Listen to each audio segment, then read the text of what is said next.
Tema kita apa? Syariat, thariqat, hakikat, ma'rifat. Serius nih ngasih judul begini? Gak takut sesat?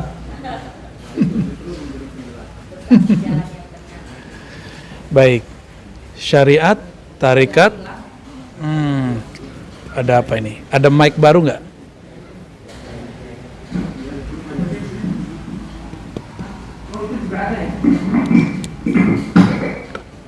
Ini nggak ngefek. Pakai ini kayaknya belum ada.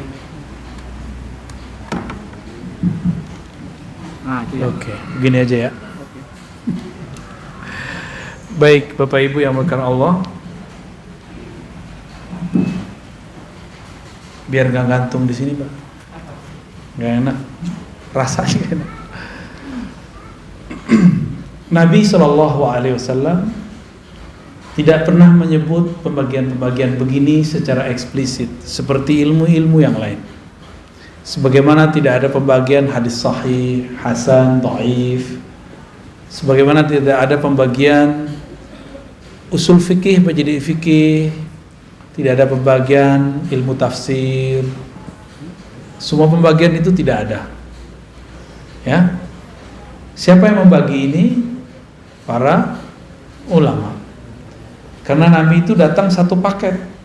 Nabi datang satu amalan itu mencakup 4 unsur, mencakup semua ilmu. Semua amalan Nabi ada syariatnya, ada tarekatnya, ada hakikatnya, ada ma'rifatnya.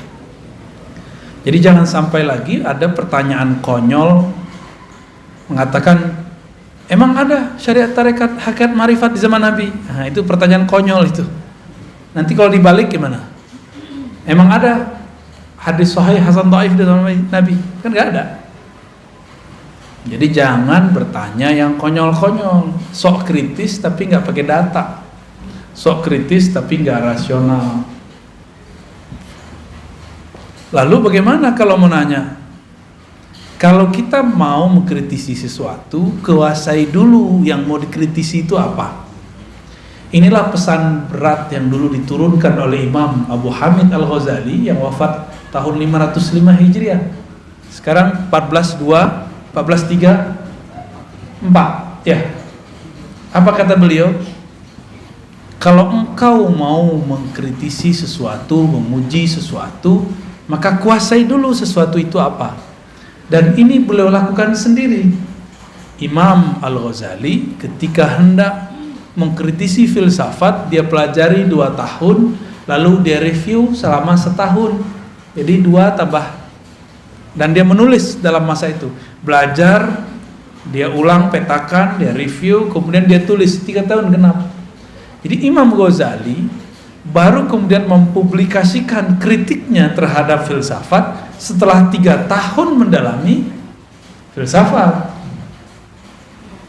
Kita sudah berapa tahun mendalami suatu istilah, lalu kemudian mengkritisinya. Jangan-jangan kata orang, katanya nggak boleh kata orang, ya harus kata Allah dan Rasulnya. Ya, jika ada orang mengatakan itu batil, coba tunjukkan bahwa pembagian ini batil, ada nggak? Kan nggak ada. Syariat itu ada di Quran istilahnya, syir'atan wa minhaja. Itu ada di Quran ya. Syariah itu ada di surah Al-Ahqaf. Apa arti syariat? Syariat itu artinya yang syariah itu jalan. Syariah yang dijalani. Bisa begitu ya. Bisa juga diartikan jalan itu sendiri. Jadi sebenarnya syariat dan tarekat itu artinya sama. Syariat itu jalan, tarekat itu jalan. Syuru' arti bahasa Arabnya syuru' itu artinya proses. Syara' artinya hukum yang mesti dijalani. Ya, syara' hukum yang mesti dijalani. Kalau di kampung saya ada ungkapan begini, adat bersandikan syara', bukan syariat, syara'. Sama, maksudnya sama. Ternyata di Jambi juga sama, di Riau saya dengar sama. Di Aceh sebagian ada yang ngomong begitu juga. Di Malaysia juga ada yang menyebutkan kalimat itu. Adat bersandikan syara. Berarti bukan hanya satu suku aja. Nggak tahu siapa yang duluan, itu tinggal klaim-klaim sejarah aja ya. Kalau klaim sejarah biasanya mulai rasis. Saya nggak mau rasis. Kita diciptakan oleh Allah lita'arafu, supaya kamu saling berbagi ilmu, saling kenalan, tidak boleh rasis. Oke. Jadi syariat artinya apa? Jalan. Tapi bedanya apa dengan thariqat? Syariat itu biasanya diartikan jalan yang zahir.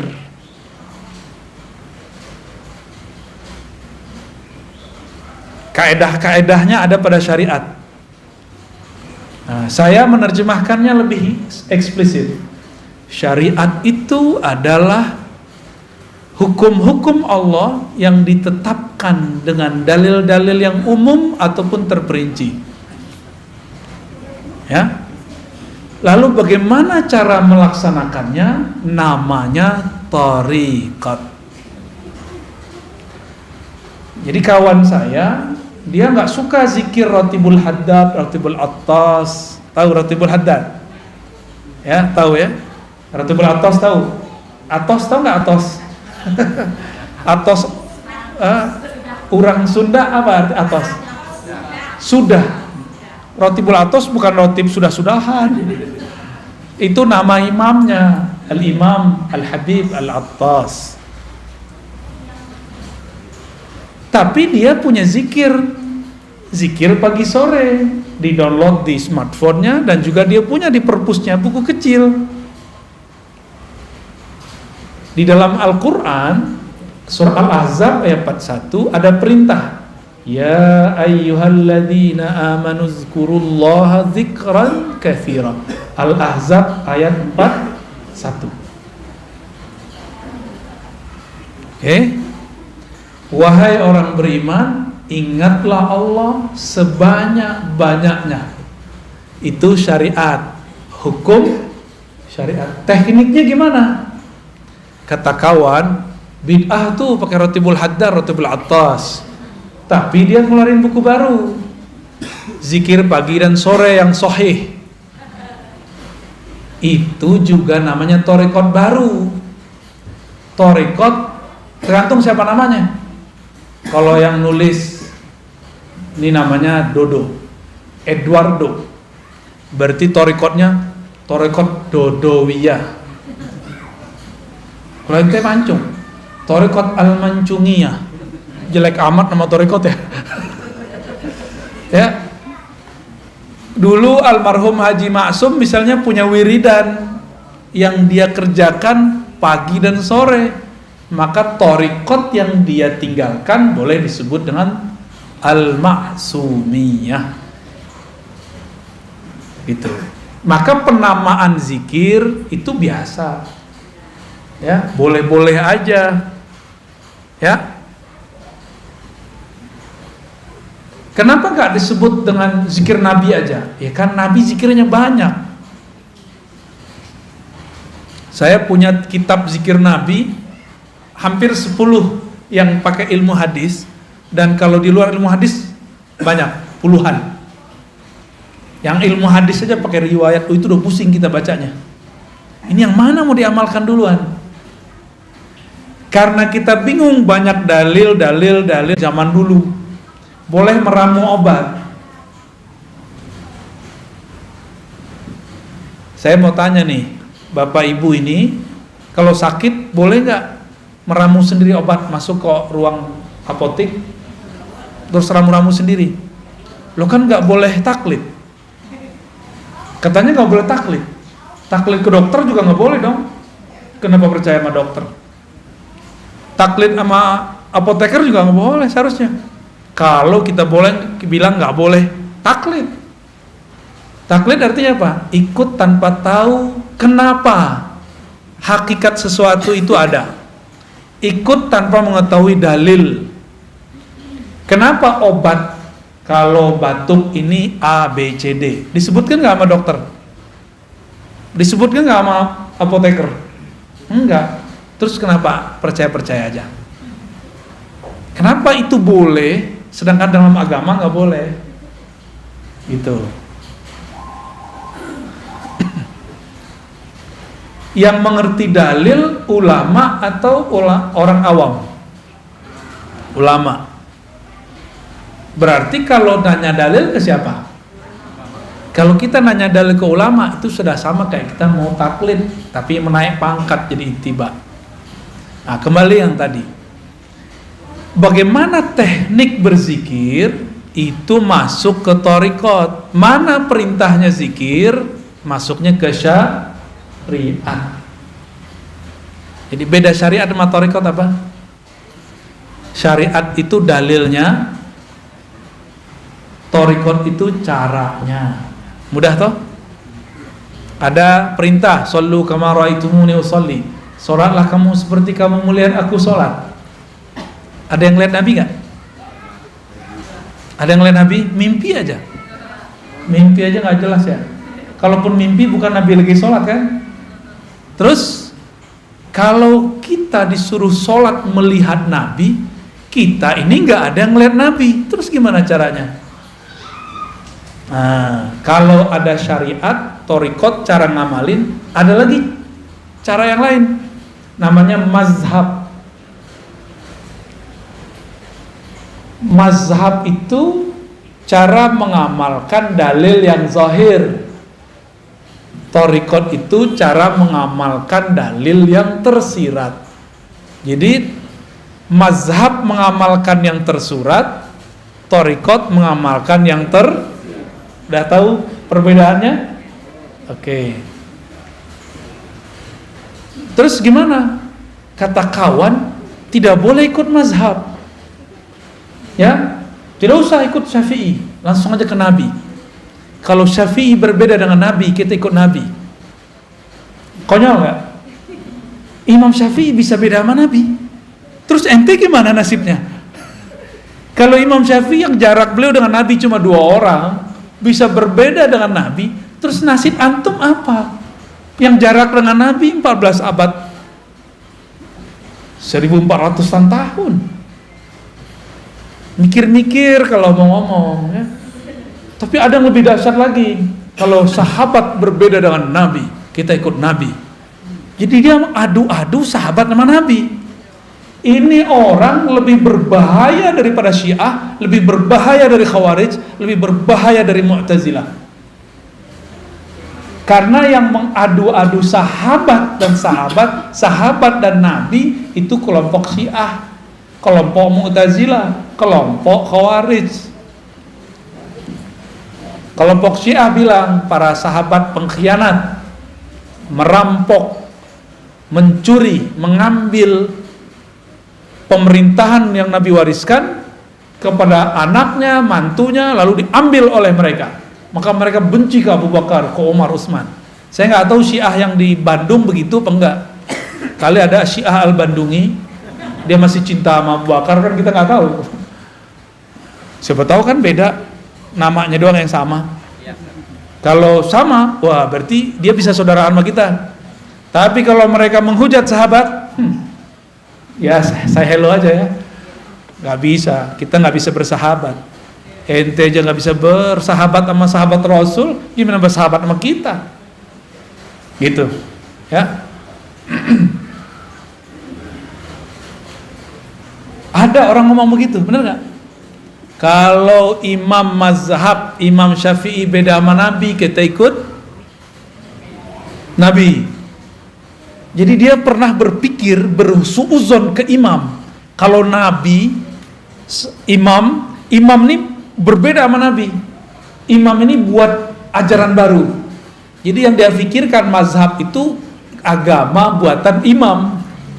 Ini kesalahan besar ini. Ini logika yang nggak nyampe.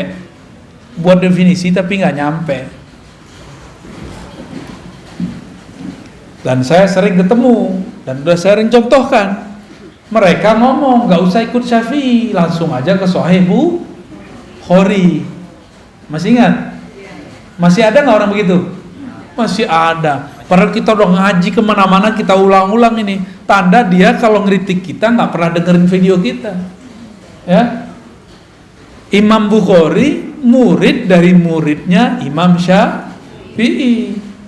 Imam Bukhari ini juga riwayatin hadis, cuma tidak dikenal sebagai periwayat, dikenalnya sebagai imam mazhab.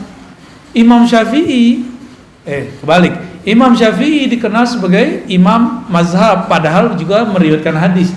Imam Bukhari berguru ke murid Imam Syafi'i, maka mazhabnya Bukhari itu sangat dekat ke mazhab Syafi'i.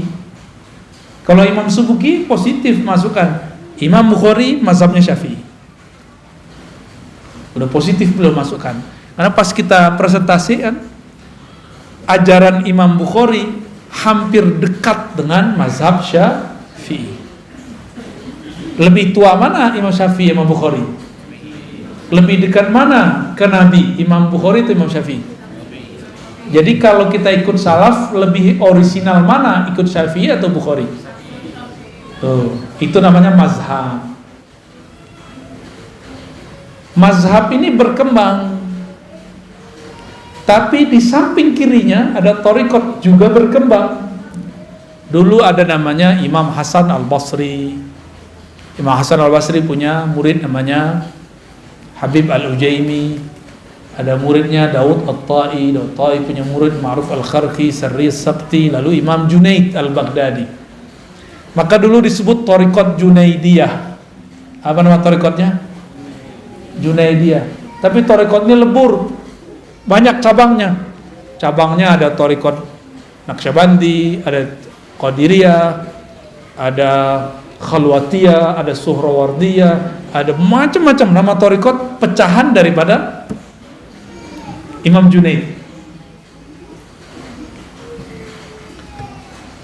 Dalam pecahan itu, kita ambil dua sampel, thariqat Naqsyabandiyah dan thariqat Qadiriyah. Nabi berbicara dalam syariatnya, afdaludz dzikri la ilaha illallah. Dalam surat Muhammad, fa'lam annahu la ilaha illallah. Ada syurba, fi syurb, mau ya?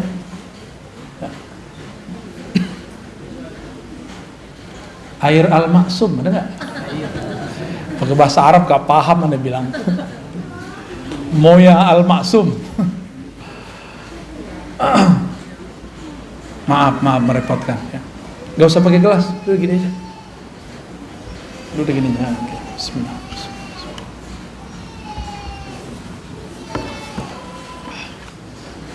Udah gak usah.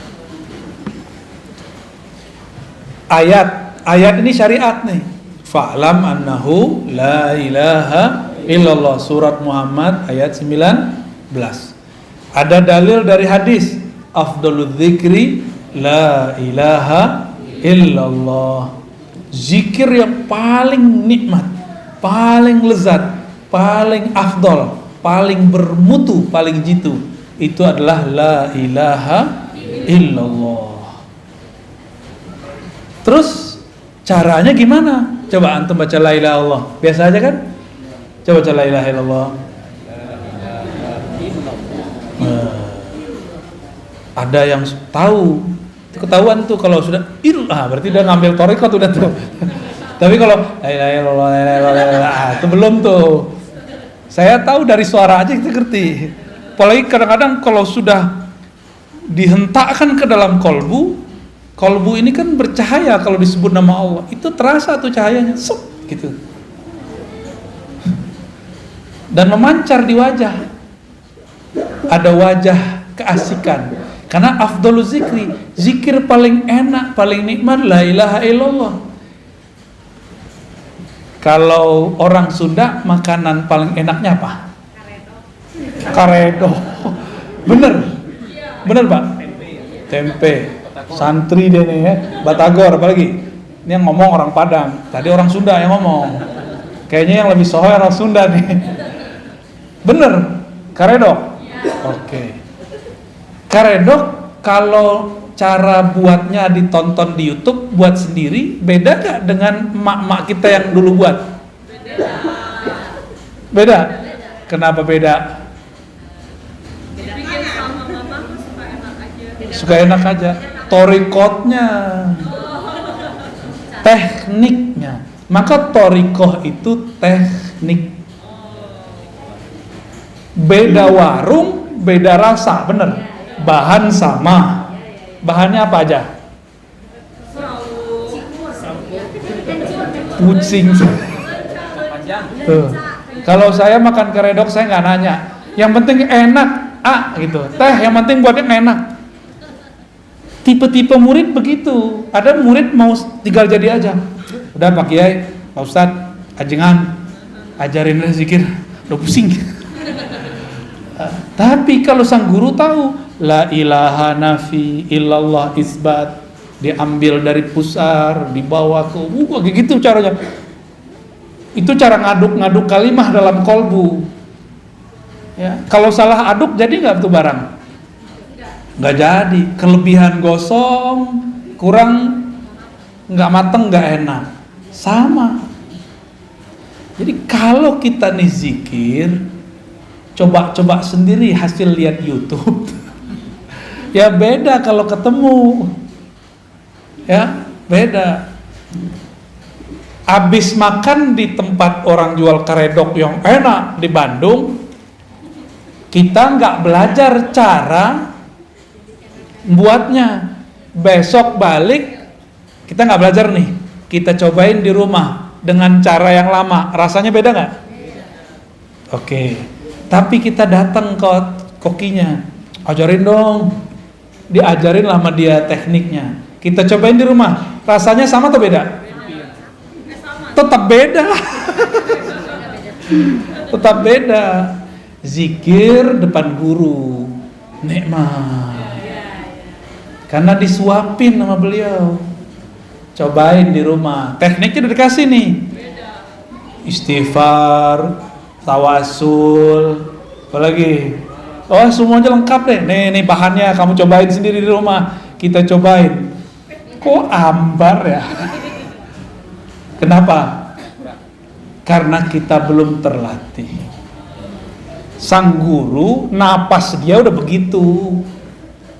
Ya. Ibu kita karena sudah lama jadi ibu, dia tiap hari harus buat masak buat anaknya, maka enak jadinya. Ya tetehnya jadi ibu tapi bukan yang masak, sama aja. Ambar juga. Saya kan orang Padang, itu suka mengamati rasa rendang. Sama-sama resto A, tapi beda tukang masak, kokinya beda rasa. Padahal mereknya sama. Ya, sama-sama rendang loh ya. Padahal bahannya sama. Itu namanya thariqah. Beda cara adukannya, beda teknik membuatnya.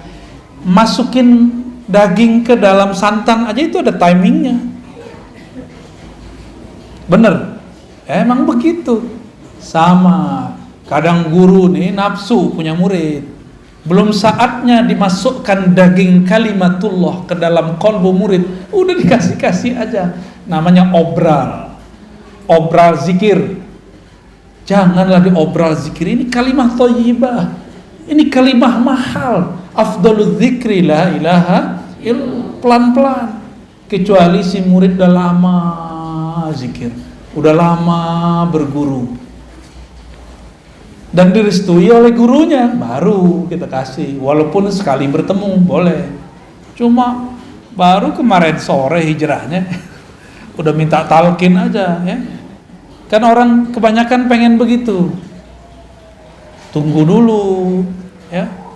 Mau makan, kita mau makan nih, piring kita kotor, diapain dulu? Langsung makan? Langsung masukin karedok? Ya. Ya, dicuci dulu. Dilap dulu, itu namanya taubat. Kolbu ini kan tempat, kalau kita nih maksiat pakai mata, pakai telinga, itu di kolbu tuh nodanya banyak. Itu harus dibenerin dulu. Baru nanti kalimah la ilaha illallahnya masuk ke dalam kolbu dan dia tidak ada halangan. Masuknya nikmat. Tapi coba jus stroberi, enak nggak? Cuma di dalamnya ada dahak. Di gelasnya ada dahak, gimana? Rasa jelly ya? Rasa apa?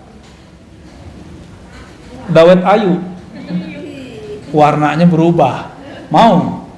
Kan nggak mau. Jusnya enak, tapi di dalamnya sudah ada yang menjijikkan. Kita nggak bisa menikmati. Inilah yang terjadi pada murid yang dia talqin zikir sebelum kolbunya dibersihkan. Pembersihan kolbu cukup istighfar dan taubat, sederhana aja. Pengakuan kepada Allah nggak perlu kepada guru, ke Allah aja. Cukup Allah yang tahu masa lalu kita. Gak usah kita kemudian sampaikan kepada orang. Ya, semua kita ini kan punya masa lalu yang gelap. Bahkan mungkin ya pelangi-pelangi, kadang gelap, kadang terang, gitu ya. Ya inilah kita, kira-kira begitu. Kita emang begitu, mau gimana lagi? Maka saya nggak percaya ada orang suci 100% kecuali Nabi Muhammad Sallallahu Alaihi Wasallam, kecuali para nabi. Nggak percaya saya selain mereka. Kalau mereka emang maksumuna, dijaga oleh Allah. Kalau almarhum Haji Maksum namanya Al-Maksum, beliaunya nggak maksum. Benar Pak Cepi? Pernah dimarahin nggak Pak Cepi? Tuh, dokter aja bilang pernah marahin. Menurut pandangan Pak Cepi sebagai anak, ayah pernah salah nggak? Pernah Pak tuh, namanya Al-Maksum benar. Maksud saya apa? Label-label A, B, C, D tidak akan merubah subjeknya. Kita bilang nih, inilah ajaran Rasulullah, inilah yang paling murni, ini langsung dari salafus soleh. Belum tentu, itu kan klaim aja. Inilah yang paling benar, inilah thariqah yang paling sahih, kan klaim. Iklan kecap. Ya, nomor 1 terus. Oke? Itu baru thariqah tuh. Udah mulai paham? Sama-sama karedok tapi beda teknik, beda koki, hasilnya beda. Sama-sama thariqat qadiriyah tapi beda mursyid, beda guru, beda mentor, beda murabbi, beda hasilnya, beda enaknya.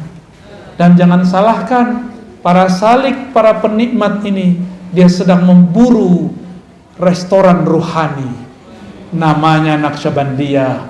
Siapa dulu kokinya? Siapa dulu pimpinan dapurnya? Siapa dulu pemiliknya? Ya. Apalagi sudah beda menu. Naqsyabandiyah menunya beda dengan Qadiriyah. Di Naqsyabandiyah zikir lembut dulu, baru zikir keras. Nggak ada keras juga sih, zikir bersuara aja. Di Qadiriyah zikir keras dulu, la ilaha illallah, gitu kan? Kalau di Naqsyabandiyah enggak, mata dipejam, lidah dikunci, sebutlah selembut-lembut mungkin nama Allah. Kayak kita bermanja-manja kepada sang kekasih bernama Allah. Beda nggak? Beda, badan lemes-lemesin. Kalau di thariqah qadiriyah enggak, kalau perlu tangan di kepal. Dulu saya belajarnya begitu. Kepal tanganmu, ya. Tarik nafas. Baca. Mulai dari zikirhu Allah, la ilaha illallah, Allahu, semuanya itu. Ada zikirhu aja, ada ahad-ahad aja. Betul-betul menghentak di dalam badan ini. Ada ilustrasi lain. Kita ini ada yang suka musiknya nge-rap, nge-rock, ada yang suka musiknya slow, bener. Ini wajahnya wajah apa nih? Nggak percaya. Ini sukanya apa? Jangan-jangan haram lagi. Sukanya hadroh. Hadroh itu udah separuh-separuh ngerok tuh, tang tung tang. Saya alirannya slow. Jadi kalau datang ke hadroh, saya request yang lembut dikit ya, gitu. Karena kalau denger duh. Dulu masih muda banget, seneng. Dulu thariqah qadiriyah, thariqah samaniyah yang saya pelajari, kita seneng kalau zikir keras. Apalagi kalau dikasih duk-duk. Allah, la ilaha illallah. Waduh, nikmatnya bukan main. Kalau seminggu itu nggak ada zikir keras, kayaknya dunia ini hambar. Dulu begitu. Belakangan umur udah nambah, ya senangnya yang adem-adem, yang lembut-lembut, tapi tidak anti zikir keras.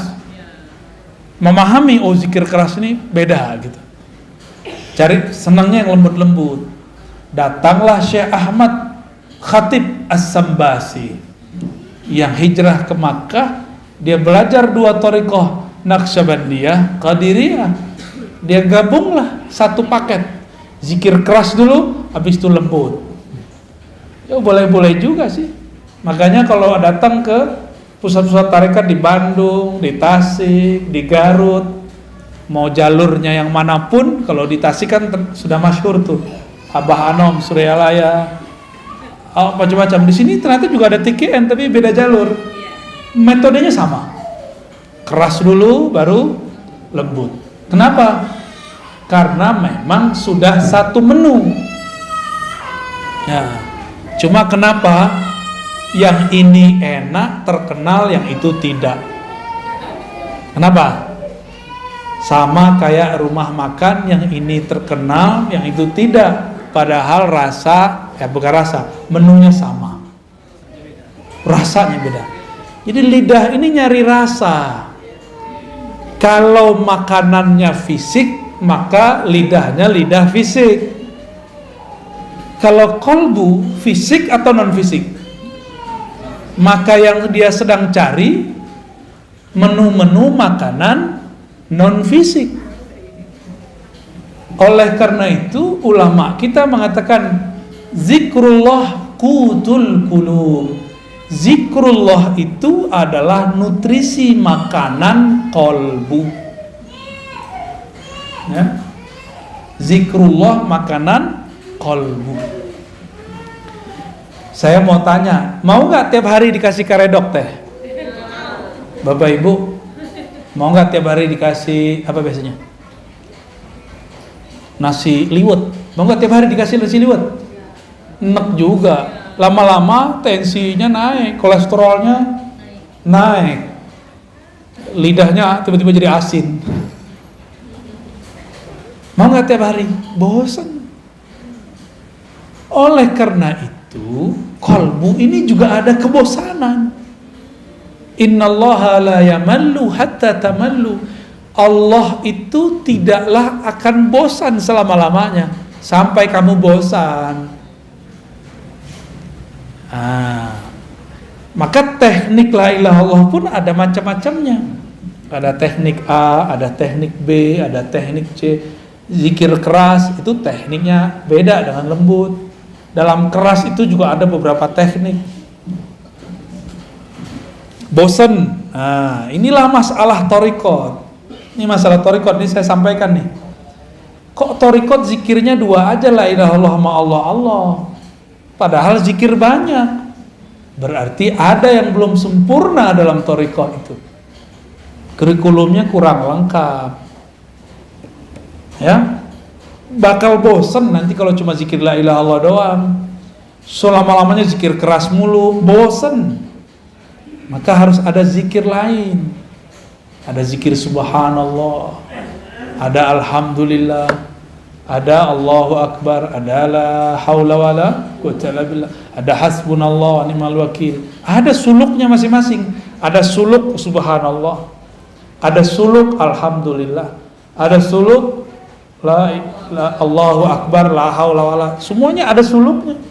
Dan semua itu turunan dari amalan para nabi atau para malaikat di langit. Hasbunallah zikir siapa? Nabi siapa yang waktu itu dibakar siapa? La ilaha illallah biasa. La ilaha illa anta, siapa yang zikir begitu? Nabi yang dilempar ke perut ikan, Yunus. Maka la ilaha illa anta itu namanya suluk Yunusiyah, tarekat Nabi Yunus. Ada tekniknya. Kalau belum nyampe ke teknik itu, nggak akan ada rasa baca la ilaha illa anta. Gitu, ya. Ada tekniknya semua. Allah berfirman ke Nabi Musa, Musa, innani anallah la ilaha illa ana. Sesungguhnya akulah Allah, tiada ilah, tiada yang berhak disembah, tiada Tuhan kecuali aku. La ilaha illa ana. Oh, ternyata ahli zikir tertentu, dia kalau baca la ilaha Allah, dalam batin dia yang bunyi la ilaha illa ana. Seakan-akan Allah berkalam, lidahnya baca la ilaha illallah, la ilaha illallah, tapi di batinnya seakan-akan Allah bicara seperti kepada Nabi Adam. Itu semua nggak bisa dibuat-buat. Itu semua ada kurikulumnya, ada tekniknya. Kalau seorang mursyid belum mendapatkan tekniknya, dia pun haram mengajarkannya. Dia harus belajar lagi ke mursyid yang lebih tinggi. Di atas mursyid ada mursyid, di atas dokter ada dokter spesialis. Ya, begitu terus. Ada tahapan-tahapannya. Ini kita baru ngomongin thariqah. Teman saya psikolog itu kalau mau terapi orang nggak langsung terapi. Ada namanya conditioning, bener? Dikondisin dulu nih orang, baru berhasil. Sama kalau kita mau mengajarkan zikir atau mau belajar zikir, kondisikan dulu pikiran. Walaupun banyak masalah, minimal pas belajar masalahnya ditaruh dulu, gitu ya. Jangan dibawa masalahnya dalam belajar, nanti nggak fokus. Oke, itu thariqah. Jadi thariqah terjemahannya apa? Jalan atau teknik mengamalkan dalil yang tersirat. Kalau fikih mazhab, teknik cara mengamalkan dalil yang apa kata dalil tersurat? Jika kamu hendak sholat, maka takbirlah, angkatlah tanganmu. Kita takbir, Allahu Akbar. Rasanya ada nggak? Kalau tidak belajar thariqah, rasanya hambar. Gitu. Ya hambar aja. Apalagi orang yang belajar sholatnya lewat buku atau YouTube, lewat video, ya salam. Nabi bilang, sholatlah engkau seperti engkau melihatku. Kita nggak lihat Nabi, maka kita harus cari orang yang ketemu Nabi. Siapa yang ketemu Nabi? Ada nggak? Ya udah, cari guru yang ketemu Nabi. Kita datanglah ke guru yang ngajarin sholat. Kita tanya, antum ketemu Nabi nggak Pak Kiai? Pasti dia bilang tidak, paling mimpi doang. Terus tahu dari mana sholat? Saya punya guru. Gurunya kita tanya lagi terus sampai ke sahabat Nabi. Jadi jarak kita sama Nabi udah 14 abad. Berarti caranya sudah mungkin ada tambahan, ada pengurangan. Supaya tidak ada tambahan dan pengurangan, wajib lewat mazhab. Supaya nanti kita nggak salah kira. Kita kira orang berbeda sama kita menambah atau mengurangkan. Jadi kenapa ada kelompok sekarang suka nyala-nyalain ibadah kita? Karena dia belajar fikih bukan lewat mazhab. Mereka anti mazhab. Maka di luar mereka bid'ahkan, gitu. Ya, bahaya nggak tuh? Bahaya sekali. Jadi salah satu musibah di umat ini munculnya kelompok anti mazhab. Secara rohani, musibah bagi umat ini munculnya kelompok anti thariqat. Akhirnya zikir hambar semua. Dia baca zikir pagi sore tapi nggak ada efeknya dalam hidupnya. Dia sholat, ruku, sujud, tapi tidak ada natijah rasa yang dia dapat setelah membaca. Kata orang-orang ini, sholat nih, mohon maaf kalau jidatnya ada hitam, ya. Jidat hitam itu boleh-boleh aja. Cuma bukan itu yang dimaksud. Simahum fi wujuhim min athari sujud. Ada tanda bekas sujud di jidat mereka, di wajah mereka, wujuhihim, karena bekas sujud. Saya udah putar-putar nyari riwayat, adakah jidat Nabi itu hitam? Nggak ketemu. Meskipun berjidat hitam boleh, nggak ada masalah kan, emang mungkin kulitnya agak sensitif, orangnya juga sensitif, lengkap sudah. Terus apa yang dimaksud tanda sujud? Tanda sujud saya sering sebutkan, orang sujud kepalanya di mana? Di bawah apa? Di bawah tempat paling kotor di alam semesta. Nih, tempat buang air kecil. Ya walaupun bajunya bagus, walaupun bedaknya Masya Allah, bajunya oke, tapi bagian situ bau nggak? Nggak enak kayak ngomongin begitu ya. Tapi emang itu bau, udah selesai. Sekarang ditaruh di bawahnya. Gimana? Maka yang disebut athar sujud, bekas sujud adalah hilangnya kesombongan seorang hamba. Itu baru disebut bekas sujud. Jadi siapakah yang sujud kepada Allah?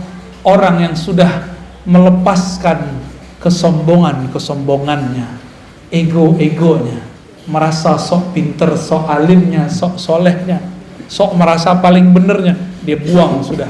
Karena yang merasa sok bener di sini, bener. Yang merasa pinter mana? Yang merasa bergelar ini. Yang merasa manhajnya, mazhabnya paling bagus, thariqatnya paling keren ini. Kalau ini nggak mungkin. Ini maka ditaruh di bawah. Jadi asarus sujud adalah kerendahan hati. Efek dari sujud adalah rendah hati. Gimana? Udah rendah hati belum? Lagi belajar. Kadang-kadang jujur, mending jujur begitu. Berarti sholat kita ini sudah benar belum? Kira-kira sholatnya diterima nggak? Kayaknya nggak diterima sih. Soalnya simahum fi wujuhimnya belum ada. Karena puncaknya sholat ketika kepala di bawah. Di saat itu tidak ada lagi ego, tidak ada lagi sombong. Kalau masih ada, sholatnya belum diterima, kira-kira gitu. Gimana dong? Orang-orang kayak kita ini sok soleh, sok merasa sholat. Ada orang telat sholat aja kita kata-katain. Ya, ada orang nggak sholat kita suzon. Ya. Dia padahal udah jamak. Ada orang kita lihat nggak sholat, padahal dia sudah jamak. Bisa nggak begitu? Ya, susah ya. Emang begitu sih ya. Di otak ini, ya, kortek depan ini dia sukanya prasangka. Ternyata otak ini di istilah orang-orang ahli neurologi disebut otak reptil. Ini yang disebut dalam Al-Quran, ulaika kal an'am, mereka itu seperti binatang. Otak reptil itu 5-10%. Selebihnya sisanya berapa? Otak kanan atau kiri 40, 45 ya, 45. 45 kiri kanan itulah yang akan mendalami thariqat, hakikat, ma'rifat. Sayangnya orang cuma berpikir pakai 10% ini. Makanya jadi bodoh seumur hidup. Keras sekali. Cari lawan terus, karena reptil kan suka nyari lawan. Kepalanya begini terus tuh. Siapa lo? Aliran baru nih. Jadi setiap kali ada kelompok baru, kepalanya seperti reptil. Kalau nggak menghindar, ngelawan. Begitulah terus. Ulaika kal an'am. Nyalak mulu, ya. Maka di Quran disebut seperti kalbun, seperti si guguk. Jika engkau biarkan yalhas, jika kau perhatikan yalhas, engkau apa-apain yalhas. Yalhas itu lidahnya begitu mulu. Auzubillah min dzalik. Kita ini jangan-jangan baru sujud fisiknya, belum sujud. Kita baru sujud fikih, mazhab, belum sujud thariqat. Kalau sudah sujud thariqat, tahu tekniknya. Kalau engkau sujud, rendahkan egomu, hancurkan egomu, hinakan jiwamu di hadapan Allah. Dihina-hinain benar. baru berbuah namanya tawadu. Tawadu rendah hati namanya hakikat. Ya, jadi hakikat itu buah dari orang dari tarekat.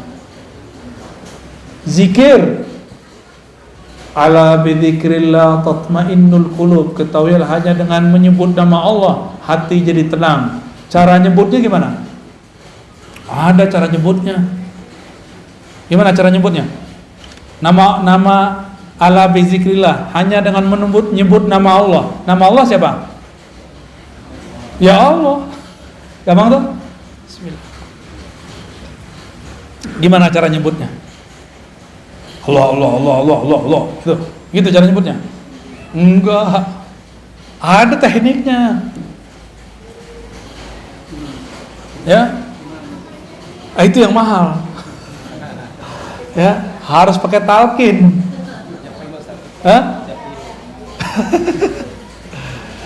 Harus pakai talqin, mahal itu. Maka barang begini nggak boleh diobral, haram hukumnya diobral. Ini mutiara dari Allah, karena dia seafdol zikir. Kalau diobral, orang nggak menghormati barang ini nanti, dapat dibuang. Itulah yang terjadi pada banyak murid. Talqin sini, karena diobral talqinnya, dia tidak pernah lagi mengamalkan zikirnya. Karena dia nganggap, kita kalau beli cincin tepi jalan, pede nggak pakai tiap hari. Tapi kalau beli cincin ini di toko yang eksklusif, pede nggak pakai tiap hari? Pede. Kira-kira begitu, ya. Ini lebih dari cincin. Ini sesuatu yang kita masukkan ke dalam diri. Mau obral-obralan, maka dalam thariqah kami, talqin itu bukan nomor pertama. Nomor pertama at-ta'allum wa ta'lim, ngaji. Udah bener ilmunya baru talqin. Udah hilang syaknya, sehingga dia tahu nama yang akan dibaca dia adalah zat yang maha agung. Maka dia pun akan mempersiapkan jiwanya untuk membaca. Nggak mungkin lewat Zoom, pasti dijemput kok. Antum ini kan lucu, takut COVID ngaji lewat Zoom. Tapi kalau pengen makan resto, datang langsung. Ya salam ya. Nggak adil sama diri sendiri. Takut ngurus badan fisik, tapi virus rohani dibiarkan. Sampai mati begitu aja lah ya. Rasain aja terus.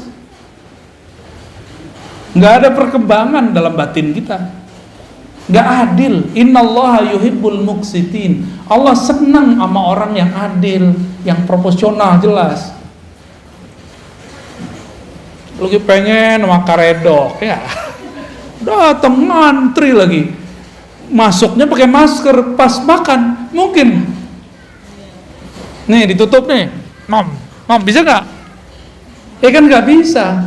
Makan pakai masker bisa nggak? Gaya-gaya doang pakai masker. Ya, pas mau makan pasti dibuka, hilanglah social distancing. Kenapa antum nggak takut? Giliran mau ngaji dempet-dempet dikit takut. Nggak percaya kalau pas ngaji ada rahmat turun, ada malaikat rahmat. Itu di antara antum banyak sekali malaikat rahmat. Itu sampai ke atas sana. Nggak ada virus berani masuk. Masuknya paling pas masuk mall tuh, ya, yang disalahin pengajian masjid. Malaikat itu kalau ada orang duduk di tempat zikirnya, lalu doa, Allah marhamhu, ya Allah rahmati dia, selamatkan dia, jagalah dia. Malaikat kalau doa mustajab nggak? Dia nggak pernah dosa, ya, masih takut?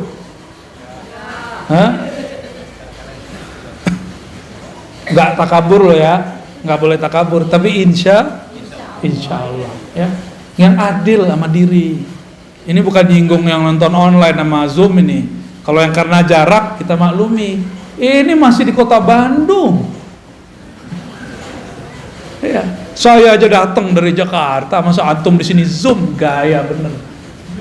Ya, sok higienis, sok jaga badan tapi nggak jaga rohani. Makanya sampai nanti nggak akan ada peningkatan spiritual. Nih saya marah-marah nih sekarang sore ini nih, tapi marah saya begini-gini aja, ya. Mau sampai kapan begini terus, ya? Maka yang hadir kita apresiasi dengan baik. Semoga Allah meridhoi antum lebih kenceng daripada yang udah jelas dari samping sini masih pakai Zoom, gaya bener. Giliran makan ke kantin dempet-dempetan, ya. Betul-betul nggak adil ke dalam diri, ya. Nggak adil. Saya prihatin melihat seperti ini.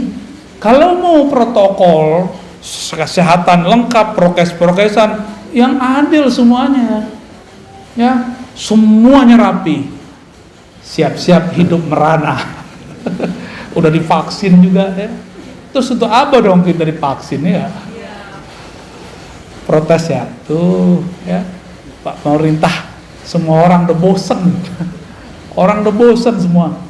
Ini gimana lagi? Ke depan kita harus pakai aplikasi segala macam lah. Jadi yang pakai fingerprint, dulu kan kantor punya print. Kalau sekarang semua orang harus punya peduli link. Nggak hanya fingerprint, dicolok hidungnya. Kita ikutin aja mainnya, ya. Yang penting kalimah Allah bertahta di dalam kalbu, ya. Yang penting ketenangan muncul di dalam jiwa. Harus muncul di dalam jiwa. Jika dilakukan zikir berdasarkan tekniknya, sama dengan orang makan karedok, makan rendang sesuai dengan takarannya, cara masaknya, udah pas sudah. Kalau juga masih belum terasa, jangan-jangan bukan menunya yang salah, tapi lidahnya sedang sariawan. Paham ilustrasi ini? Kalau kita nih belajar zikir, gurunya sudah oke, tekniknya sudah lengkap, tapi belum juga menikmati zikir, jangan-jangan kalbu kita sedang bermasalah, seperti mulut lagi sariawan gak menikmati makanan. Saya kira cuma orang Padang yang pedes, orang Sunda cabai rawit gak dicampur apa-apa, giling. Gimana? Udah pernah nyoba? Doer gak bibirnya tuh? Gak berani. Tuh orang Padang gak berani, orang Sunda berani. Pantesan lebih pedes dari kita, ya gak? Maaf, canda-canda. Itu torikot. Hasil dari bertorikot, tenangnya kalbu dalam berzikir, namanya hakikat. Kita punya kesimpulan, punya hikmah. Oh begini ya, kalau zikir dikerjakan secara benar, hasilnya begini. Kita tahu metodenya, tahu teorinya, paham hikmahnya. Ini namanya hakikat. Ya, jadi hakikat itu pengetahuan yang diperoleh setelah menjalani hakikat. Tapi hati-hati, tidak semua pengetahuannya tepat. Maka di atas hakikat ini harus ditingkatin lagi. Si hakikatnya harus diuji. Karena hakikat ini pengetahuan, tapi pengetahuannya terpisah. Zikir la ilallah rasanya ini, zikir hu rasanya ini. Itu namanya hakikat. Terpisah-pisah. Beda zikir, beda rasa. Umroh sama puasa, beda nggak rasanya? Keasikan umroh haji berbeda dengan keasikan tahajud, benar? Pilih mana? Sama-sama pegel loh kaki, tahajud, sama-sama tawaf. Kenapa orang lebih sering memilih umroh? Padahal mau ketemu Allah di rumah juga bisa. Nggak mesti ke Ka'bah kali. Kenapa? Karena menu. Orang bosen satu menu. Rasa, ada rasa yang didapat di dalam umroh beda dengan rasa yang dapat dalam tahajud. Rasa ini menghasilkan pengetahuan. Pengetahuan inilah yang disebut ilmul yakin. Ilmu yakin. Paham? Kira-kira? Nama lainnya hakikat. Sehingga kita punya keyakinan Kalau aku baca ini, aku yakin begini. Itu orang udah punya hakikat. Maka orang yang sudah mengerti hakikat, jika ada orang bersyariat sholat 1000 rakaat, dia cukup 2 rakaat, itu udah sama. Kalau orang bersyariat belum mengerti ilmu yakin, dia sholatnya baru by pahala. Kalau ada pahala dia sholat, kalau nggak ada pahala dia nggak sholat. Kalau orang mengerti hakikat, dia sudah tahu bahwa sholat itu jangan harap pahala, tapi ada sesuatu di belakang itu. Inilah yang disebut oleh Nabi, orang alim tidur lebih ditakuti oleh setan daripada orang yang itu, maksudnya yang punya ilmu hakikat. Kalau ilmu yang zahir-zahir mah biasa. Lalu apa beda hakikat dengan ma'rifat? Hakikat itu masih bisa luntur. Hakikat itu masih bisa salah. Yakinan kita kadang-kadang belum tepat. Dari mana kita tahu? Yang paling banyak dapat ilmu hakikat waktu di surga itu malaikat namanya Azazil. Tetap saja tergelincir, dipecat dari malaikat namanya iblis. Iblis itu ahli hakikat. Dengan ilmu hakikatlah dia menyesatkan orang-orang ahli zikir yang tidak berguru. Pernah berguru terus ninggalin gurunya. Pernah bermajelis lalu keluar dari majelis. Orang-orang begini dicaplok sama iblis. Apa kata iblis? Zikir kamu keren ya, karena zikir kamu banyak orang sembuh nih. Kamu sebenarnya mursyid yang lebih sakti daripada gurumu. Mulai terbersit. Kita lebih sakti dari guru. Tuh, kena tuh dah. Pernah gak ngelihat ada orang begitu? Ya, murid kiai besar buat tarekat baru. Ini nasib dia ini. Keluar dia dari halaqah. Karena terbersit dalam hatinya, dia lebih sakti dari gurunya. Dia nggak sadar gurunya sedang pura-pura nggak bisa. Ngetes dia aja.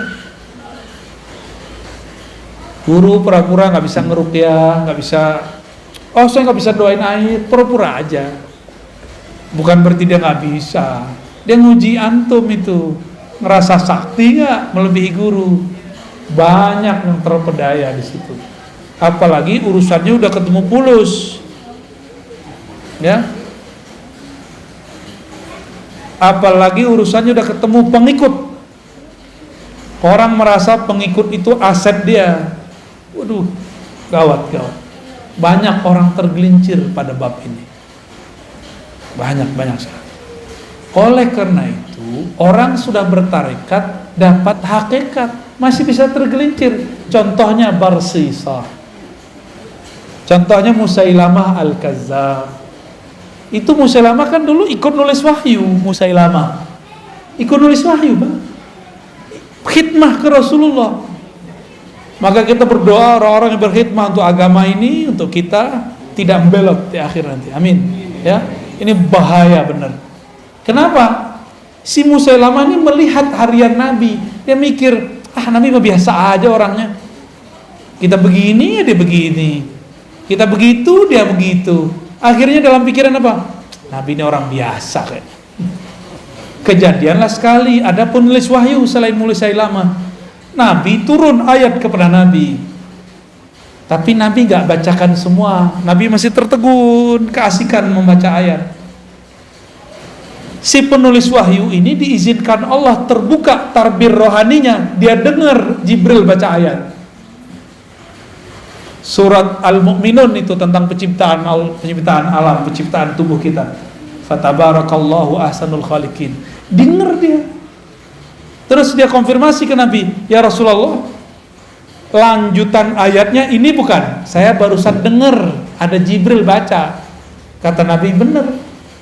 Dalam hati terbersit sama dia. Gini doang ilmu guru gua. Gini doang makomnya Rasul. Saya juga bisa.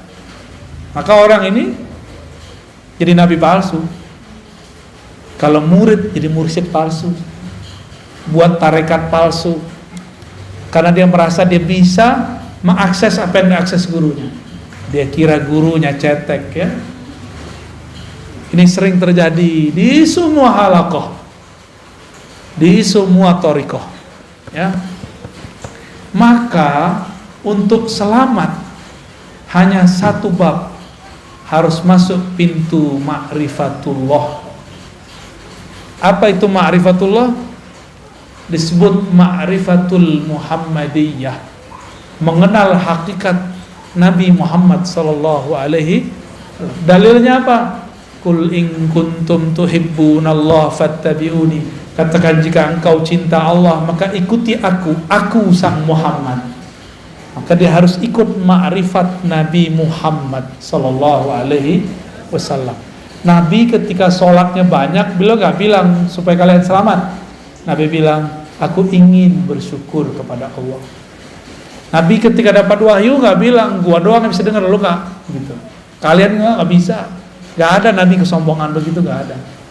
Nabi selalu merendahkan hatinya di hadapan Allah dan para sahabatnya.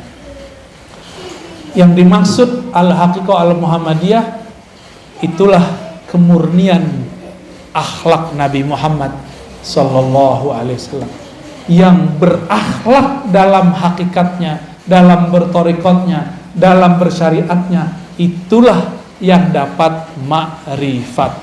Dan tidak sedikit kita dengar ada orang ketemu orang semakin tinggi teori ma'rifatnya semakin sombong. Apa itu? Ngeremehin orang, berarti dia sombong gak? Gak level, gitu kan? Kajian kulit tuh nggak penting. Nih kajian hakiki nih, kajian hakikat nih, kalian nggak tahu. Ngomong begitu itu sombong namanya. Sedangkan Rasulullah mengajarkan tidak boleh sombong. Udah jam 5, Ustaz. Kholas ya? Ya udah tanya jawab ya kalau ada. Fadhol. Terima kasih Bu ya.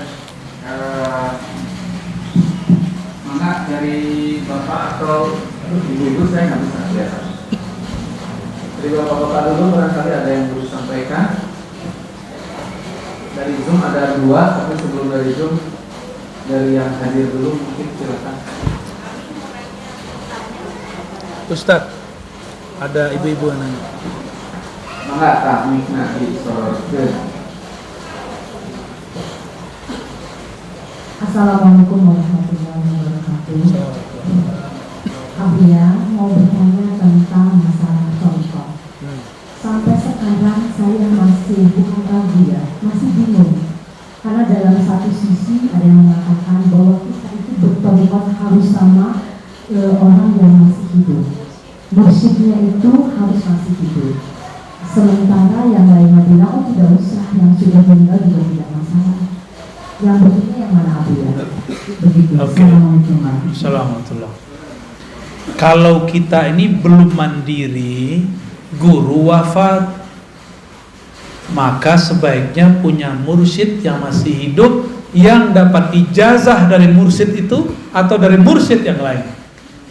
Jangan yang nggak dapat ijazah, nggak nyambung nanti, nggak nyambung ke Nabi Muhammad, nanti nyambungnya ke iblis. Ya, yang boleh ngajar zikir adalah syaikhun ma'zunun inda syaikhihi, guru yang diizinkan diijazahkan gurunya. Kalau nggak dapat ijazah, sedapat ijazah aja yang diajarin, jangan lebih. Nggak pernah diangkat mursyid, jangan ngaku mursyid. Mursyid itu nggak mesti tua loh ya. Itu masalah otoritas satu thariqah. Ada di thariqah tertentu yang dapat ijazah umur 90, di thariqah yang lain umur 19 sudah diijazahin. Saya ketemu kemarin waktu ke Sumatera, ada guru saya, dia sudah memimpin suluk dua thariqah, Naqsyabandiyah dan Samaniyah Qadiriyah. Itu dia mimpin dari umur 20, sekarang umurnya udah 70 sekian, berapa tahun tuh? Ya, jadi nggak mesti tua fisik. Mana ada kaedahnya tua fisik? Nggak ada. Kita kan bayangin Syekh Mursyid harus tua, pakai tongkat, harus pakai sorban, ya salam. Mursyid itu mau pakai apa aja dia mursyid. Mau mereka baju kaos, dia mursyid. Orang nggak akan bisa luput karena ada mutiara di kolbunya. Sekali dia berbicara, keharuman rohaninya tercium oleh orang yang mencari rohani. Nggak bisa dibohongin. Rumah makan, masak, udah ditutup, kecium baunya nggak? Ya, kecium baunya. Sama kira-kira, ya. Jadi saran saya teh, kalau belum disiplin untuk zikir yang diajarkan guru, maka bermursyidkanlah kepada yang hidup dan dapat izin dari gurunya. Gitu ya. Kalau enggak, nanti enggak nambah-nambah. Makomnya segitu-gitu aja. Karena zikir itu enggak ada batas. Zikir itu di atas makom ada makom, di atas makom ada makom. Zikir la ilaha illallah ada ribuan tekniknya. Yang diajarin kan baru satu. Baru dari besar ke bunuh-bunuh itu mah satu, belum banyak itu. Banyak tekniknya. Ya. Saya ngamalin sudah hampir 100-an lebih teknik itu. Baik yang langsung diajarkan beliau-beliau ataupun yang ya, secara rohani. Adalah berapa ratus teknik la ilaha illallah doang. Mau ditarik kemana aja nikmat zikir la ilaha illallah itu, nikmat sekali. Ya, jadi jangan mengkultuskan seorang guru. Di atas guru ada guru, di atas wali ada wali, di atas nabi ada nabi, di atas rasul ada rasul. Puncaknya Rasulullah Sallallahu Alaihi Wasallam. Thariqat itu yang hebat bukan namanya, tapi mursyidnya.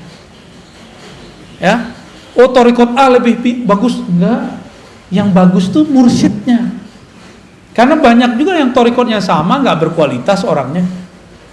Ya, sama kayak tadi, sama-sama karedok. Ya, tapi beda orang, beda yang masak, beda hasilnya. Jadi bukan karedoknya yang salah kalau dia nggak enak, tapi yang salah si gurunya. Yang masak udah bagus. Itunya udah enak, lidah lagi masalah, pikiran lagi banyak, bisa enak gak? Enggak ya? Mau makan karedok ingat AA, AA yang lama.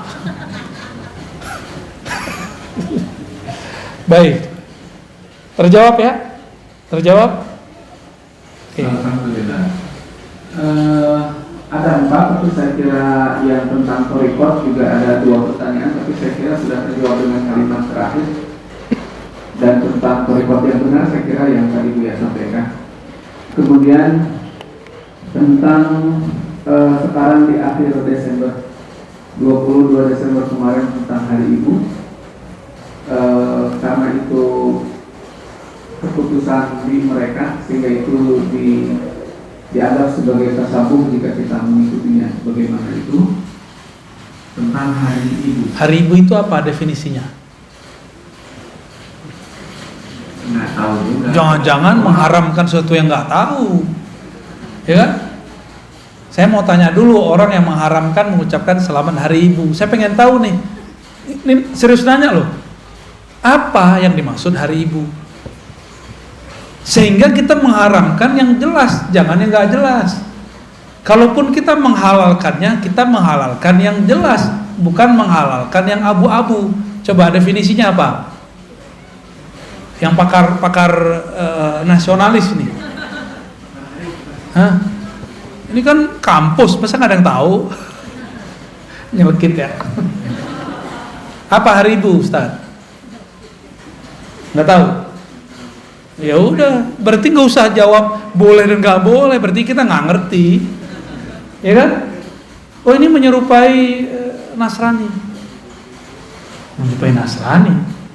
Emang Hari Ibu orang Nasrani yang buat? Ada nggak di ajaran Nasrani Hari Ibu? Nggak ada juga. Terus di mana? Hindu? Nggak ada juga. Itu urusan apa? Ini mungkin. Jadi dengan adanya peringatan Hari Ibu di tanggal 22 itu, maka seolah-olah umat digiring untuk menghormati ibunya hanya pada tanggal itu. Emang begitu? Ya, Sedangkan Oke, good. Berarti ada orang yang mendefinisikan hari ibu, dia buat definisi sendiri. Definisinya barusan tuh dari antum tuh. Apa kata si orang ini? Kata antum tadi apa?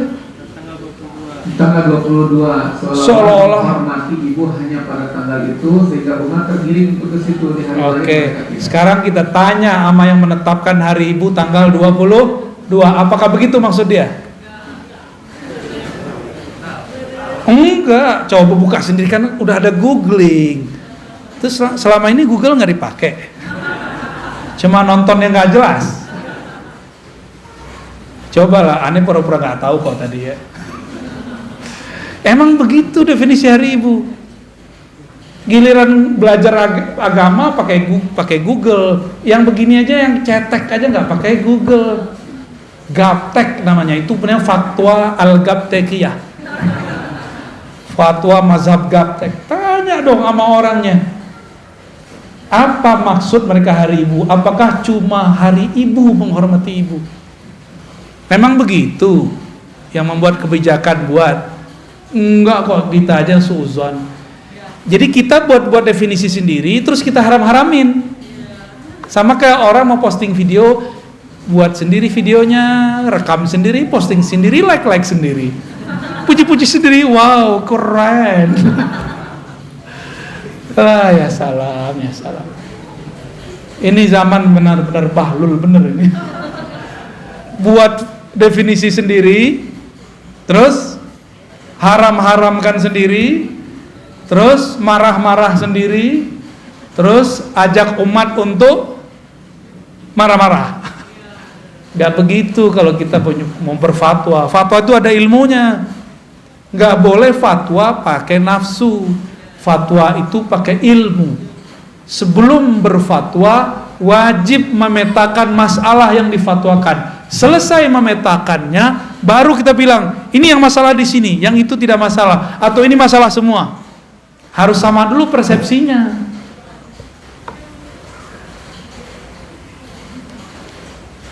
Orang Muhammadiyah punya Islam berkemajuan, NU Islam Nusantara, di Wasliyah ada Islam apa kemarin? Waktu kita ke Wasliyah, saya lupa deh istilahnya. Di Medan kemarin. Orang Persis gimana? Islam apa? Islam murni. Pasti adalah jargon-jargon gitu. Benar? Ada orang buat definisi Islam Nusantara itu Islam sholat pakai bahasa Jawa.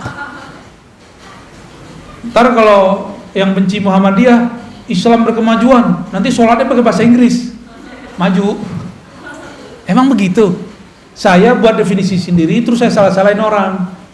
Diketawain nggak? Jadi kalau kita mau menentang, menerima, mengamalkan sesuatu, tanya definisinya kepada yang punya barangnya. Namanya tabayyun. Idja'akum fasikum binaba'in fatabayyanu. Gitu Ustaz ya. Jadi gimana? Boleh nggak hari ibu? Ya, harus. Ya. Berarti hari ibu bukan menggiring umat hanya menghormati ibu, hari ibu saja, benar? Ya. Kalau begitu definisinya ada masalah nggak? Tapi kalau definisinya hari ibu adalah hanya hari itu aja menghormati ibu, itu baru nggak benar. Tapi ternyata definisi itu nggak ada kan? Nggak ada. Ya sudah udah beres kok. Kita aja yang cari-cari masalah, rame-rame sendiri, tengkar-tengkar sendiri. Ngundang masalah. Emang ada bahasa Arabnya bahsul masail, cari-cari masalah. Jangan-jangan pertanyaannya masalah ya? Bener. Ya lanjut. Yang satunya lagi juga saya kira harus dibahas dalam bahsul masail. Tapi yang saya akan bacakan tentang thariqah aja. Apakah saya boleh ikut thariqah Buya? Banyak tadi yang harus diikutinya 100 lebih ya. Masya Allah. Jadi gimana dong? Itu pertanyaan antum kali. Thariqah saya ngaji. Jadi ngaji aja dulu. Ngaji dulu, 1, 2 ngaji. Antum hafal nggak? Yang kedua apa? Hah? Tuh, baru lupa. Ini khidmahannya aja lupa. Apalagi antum. Ya? Khidmah. Yang ketiga baru talqin. Jadi saya nggak mentalkin kecuali saya lihat orangnya sudah berkhidmah baik ke perjuangan thariqah atau ke umat. Kita lihat dia. Atau dia sudah berkhidmat jauh untuk dirinya. Ada orang datang dari mana-mana. Dia udah lama ngaji, udah mentok. Kita lihat khidmatnya bagus, kita talqin. Tapi itu nomor 3. Bahkan nomor 4 gitu ya. Terus apa lagi? Sholawat. Maka orang ikut thariqat kami nggak punya sholawat, keluar aja ya. Kita sholawat minimal 313. Atau kalau nggak bisa 100 pagi 100 sore. Tuh, nggak bisa juga ya 10 pagi 10 sore, nggak bisa juga. Nggak bisa juga. Udah diskon tuh. Ya, thariqat ad-diskonia. Suwe. Terus apa lagi? Mujalasalatul sholihin, duduk bersama orang soleh, bergaul dengan orang soleh. Kita ini kan gak soleh, kita ini masih rusak. Supaya kita ini terbentuk dengan kebaikan, maka carilah komunitas orang baik. Jangan-jangan kita lah yang merusak komunitas yang lama.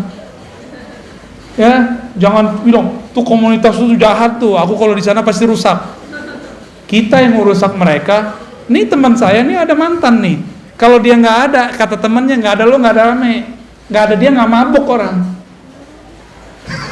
Nggak ada dia nih, orang nggak mabuk.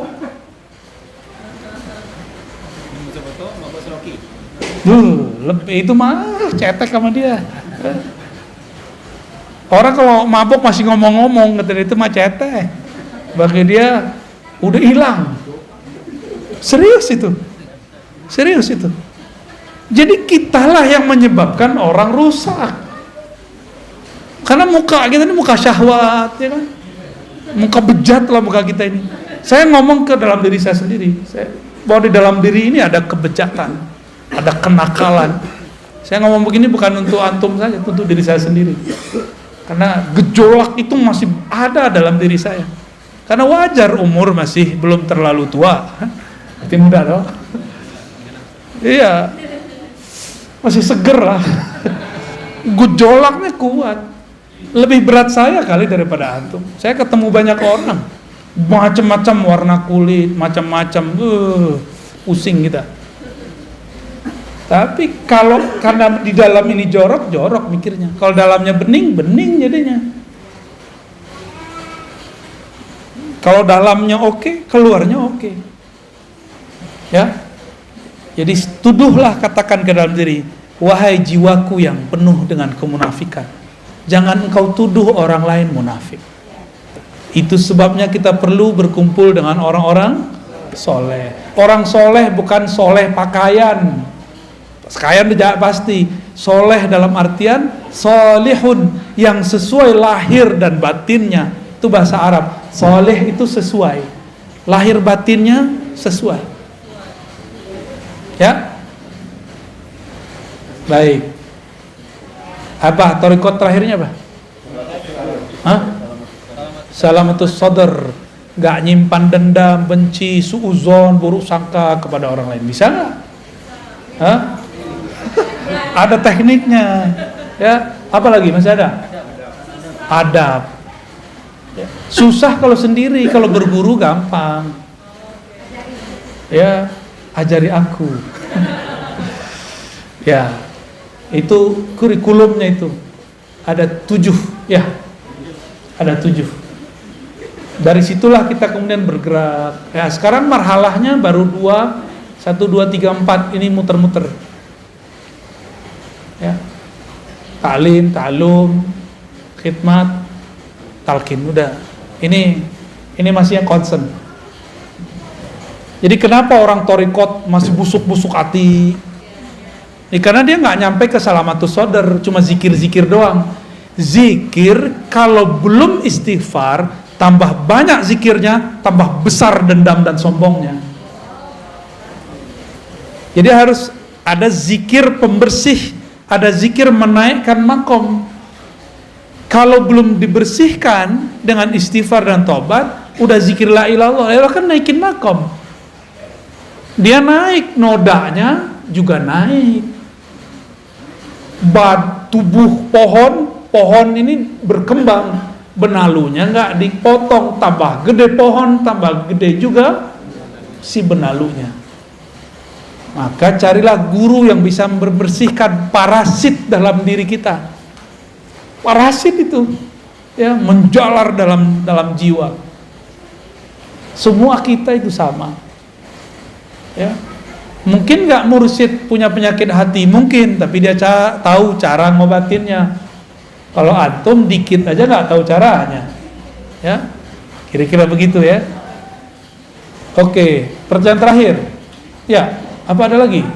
Ini kita sering di belakang ada juga tuh. Ada tuh di belakang tuh. Oh, di apa? Bukan di belakang antum. Ada hantu. Masya Allah. Ya, Alhamdulillah sebagai senangan. ya, sila mau dikasih ke belakang? Masih ada di belakang, Pak? Bismillah. Terakhir ya dari Ibu ya. Ya, mangga. Assalamualaikum warahmatullahi wabarakatuh. Assalamualaikum. Barakallahu ya.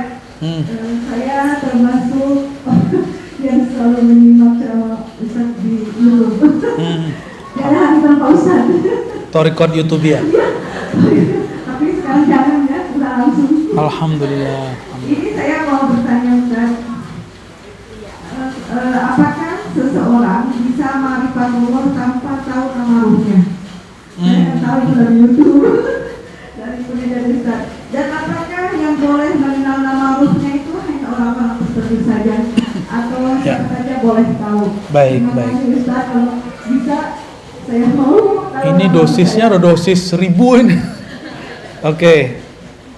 Ilmu tentang nama ruh ada pada bab keempat. Berarti ada bab 3, ada bab 2, ada bab 1. Bab 1 ini awal. Bab pertama namanya Ma'rifatul Asma. Mengenal nama-nama Allah. Makanya talqin zikir pasti nyebut nama Allah. Orang begini masih bisa kenal Allah tanpa nama ruh. Ya. Jadi 1, 2, 3 dapat diperoleh tanpa nama ruh. Tapi yang keempat itu ma'rifatuz zat, hanya dapat diperoleh oleh ahlur ruh, orang yang punya nama ruh, jika dia ikut suluknya ruh. Dan itu baru saja dibuka ilmunya. Ya. Masih panjang jalannya ini. Masih panjang.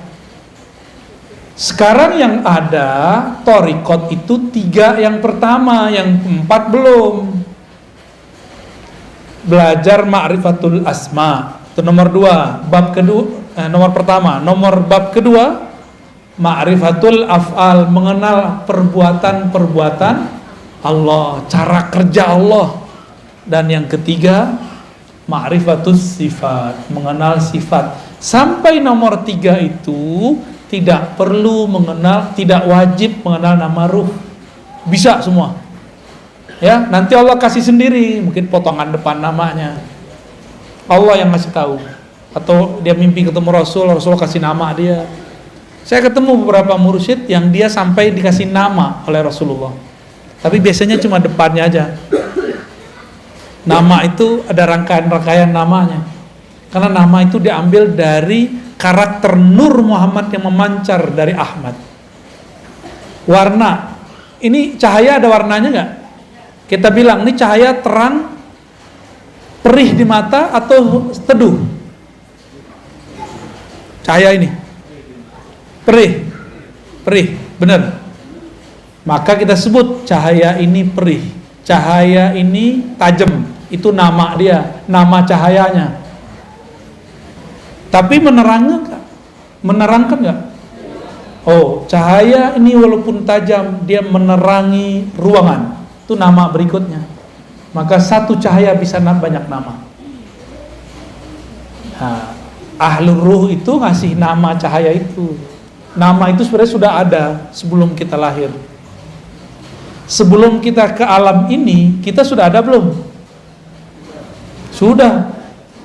Jika hidup di sini nggak pakai nomor KK dan KTP, bisa kemana-mana nggak? Ruh kalau nggak punya nama nggak bisa masuk ke badan kita. Emang Allah main serabut-serabut doang ngambil ruh, gitu nggak bisa. Ada daftar nama yang antri untuk ditiupkan. Ada namanya dia. Dan yang punya pengetahuan mengenai nama ruh bukan saya, Bu. Saya cuma penjelas metodologi keilmuannya. Mungkin ada santri yang nggak sabar, terus keceplosan ngomong, Buya Ustadz nih muter-muter aja. Buka aja sih, seenak perut lo aja. Gak bisa begitu. Ilmu ini ada tahapan-tahapannya. Jangankan ilmu ruh, ilmu talqin aja belum saya bagi-bagi semua kok. Apalagi ilmu, ya jangan suka-suka kita komentar. Ya, ini zaman orang komentar suka-suka. Antum komentar, hati-hati. Nabi mengatakan dalam hadis Sahih Bukhari, bisa jadi satu kalimat tidak terasa keluar, tidak terasa diketik, tapi membuat Yahwi ila jahannama sab'ina kharifa. Itu membuat dia terjatuh ke dalam jurang-jurang jahanam 70 kharif.